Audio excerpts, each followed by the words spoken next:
የተወደዳችሁ የክርስቶስ ቤተሰቦች እንደምን ከረማችሁ? እንደምን ሰነበታችሁ? የዛሬው ርዕሳችን በቅድስት ሀገር እስራኤል ምስራቅ ኢየሩሳሌም የሚገኘው ደብረ ዘይት እያልን በምንጠራው አካባቢ ይሆናል።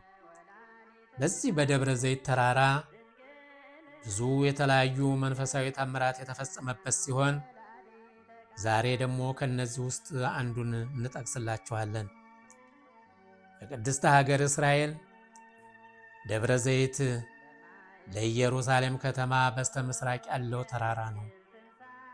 ኢየሩሳሌም ከተማ ደብረ ዘይትን ፈለገ ቄድሮስና ዮሳፍጥ ሸለቆ ይከፍለዋል። ይህንን ሸለቆ ተሻግሮ ዳገቱን ወጥቶ ደብረ ዘይት ተራራ ይገኛል።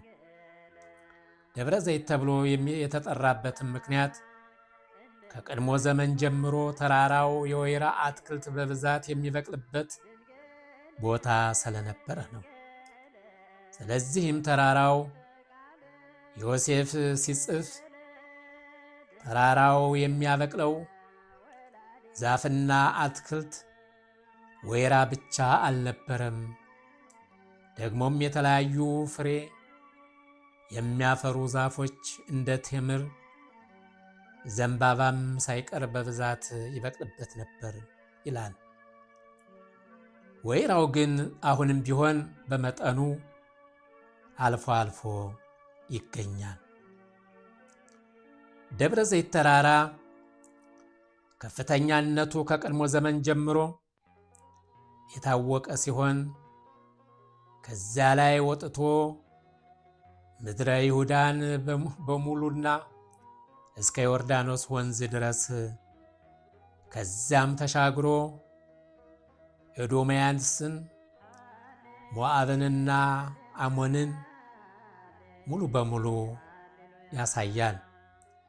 በዚህ ተራራ ላይ ቄሳር ኒኮላ የተባለው የመስኮብ ንጉሥ ያሰራው ገዳም፣ ረጅም የደወል ቤት ያለበት፣ በዛ ላይ ሆኖ ሲመለከቱት ምስራቅ ክፍልን ሙሉ በሙሉ በግራና በቀኝ የሚያሳይ ቦታ ነው። በዚህ ቦታ በጣም ውብና ብርቅዬ የሆነ ቤተ ክርስቲያን ይገኛል። ከደወሉ ከመታየቱ በላይም በጣም ዲዛይኑ ያማረ በሰፊ ጋሻ መሬት ላይ የሰፈረ ዙሪያውን በአትክልት የለመለመ የተለያየ እጽዋት ያለበት ቤተ ክርስቲያን ይገኛል። ይህ ቤተ ክርስቲያን የሚገኘው ጌታችን መድኃኒታችን ኢየሱስ ክርስቶስ ካረገበት በስተጀርባ ነው። በዚህ በጌታችን መድኃኒታችን ኢየሱስ ክርስቶስ ባረገበት ቦታ በበዓለ ዕርገት ዕለት በዚህም ቦታ በዚህ ቤተ ክርስቲያን ላይ በደማቅ ሁኔታ ይከበራል። እኛም በዛ ሰሞን ወደዛ ጎራ ብለን ይህንን ቤተ ክርስቲያን ስንመለከት ውስጡ ዲዛይኑ ያማረ ከሩቅ ሆኖ ሲመለከቱት ከተራራው ውበት ጋር የደወሉ እርዝመት ጉልላት ያለበት እሱ ለእይታ የሚያመች ግራና ቀኝ ስንመለከተው መስህብ ያለው ቦታ ነው። በዚህ ቦታ ኢየሩሳሌም ብዙ ታሪክ የተፈጸመበት አካባቢ ስለሆነ ከከተማ ቁልቁል ስንመለከት ከተማይቱን በደንብ አድርጎ ግልጥ አድርጎ የሚያሳይ ተራራ ነው። በቀድሞ ዘመን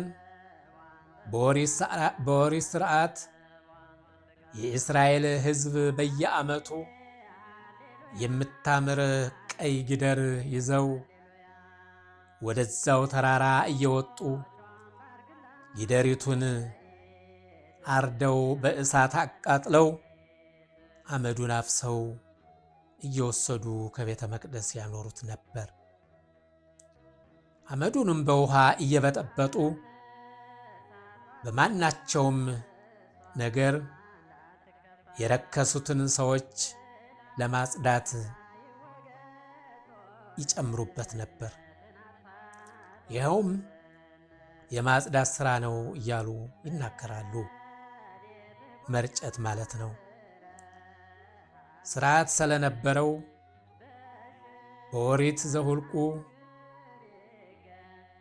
ምዕራፍ 19 ከቁጥር 2 እስከ 9 በዘመነ ሐዲስ ጌታችን ኢየሱስ ክርስቶስ ቀን ቀን በቤተ መቅደስ ሲያስተምር እየዋለ ወደ ደብረ ዘይት ሲያድር የነበረውም በዚሁ በደብረ ዘይት ነበረ። ጌታችን መድኃኒታችን ኢየሱስ ክርስቶስ በዚህ በደብረ ዘይት ተራራ ላይ የመጨረሻውን ነገረ ምጽአትን ያስተማረውን በዚህ ነው። ጌታችን መድኃኒታችን በደብረ ዘይት ተራራ የኤሎይ ዋሻ እየተባለ በሚጠራው ሲያድርበት የነበረው በዚህ የተለያዩ ቋንቋዎች በየአካባቢው ህብረተሰብ አቡነ ዘበሰማያት ወይም አባታችን ሆይ ተብሎ የተጻፈበት አካባቢ በዚሁ ይገኛል። ጌታችን መድኃኒታችን ኢየሱስ ክርስቶስ ከቢታንያ ቤተፋጌ ከምንለው የአህያ ሁርንጭላ አምጡልኝ ብሎ በአህያ ሁርንጭላ ደብረ ዘይት ተራራ ላይ ሆኖ የኢየሩሳሌምን ከተማ አሻግሮ ያየበት ቦታ በዚሁ በደብረ ዘይት ነበረ። ይህ አካባቢ ብዙ የተለያዩ ታሪካዊ መንፈሳዊ ቦታዎች ናቸውና ስለዚህ ዛሬ ከጥቂቱ ከብዙ በጥቂቱ ያለን ርዕስ ይሄ ይሆናል። ሰላም ሁኑልኝ።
ብቻ ነው ትንሣኤ ሲነገር ድንግል ሥጋሽ በምድር ላይ የታለ እንደ ፍጡር ድንግል አርጓል ወደ ሰማይ ከክርስቶስ መንበር ድንግል ድንግል ድንግል ወላዲተ ቃል ድንግል ድንግል ወላዲተ ቃል